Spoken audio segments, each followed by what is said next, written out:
ভাইয়ের আশীর্বাদ দিতে আমরা ভাইয়ের বউকে একটু নিচু করে দাও একটু, আমরা একটা ব্যাস এই হারটা দিয়ে, এটাই কি হার বেশ তেঁতুল বিছিয়ে নাকি একটা বলে, বেশ আমি ঠিক জানি না, এই হারটা দিয়ে আশীর্বাদই করেছিল মা।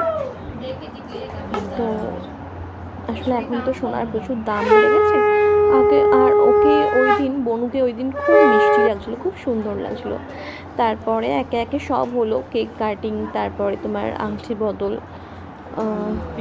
এগুলো হয়েছিল, আর মালা বদলও হয়েছিল। আশীর্বাদের মুহূর্তগুলো এতটাই সুন্দর, খুব ভালো হয়েছিল সব কিছু। ঠাকুরের কৃপায়, ঠাকুরের আশীর্বাদে সব কিছুই ভগবানের জন্যই সম্ভব হয়েছে। ভাই আর বন্ধু দুজনে নিজেরা কী বলবো, নিজেদের পায়ে দাঁড়িয়েছে পড়াশুনো করে, এবং যথেষ্ট স্ট্রাগল করে ওরা নিজেদের স্বপ্ন পূরণ করছে। এটা তো অনেক হয় না অনেকের, ভগবানের আশীর্বাদ ছাড়া।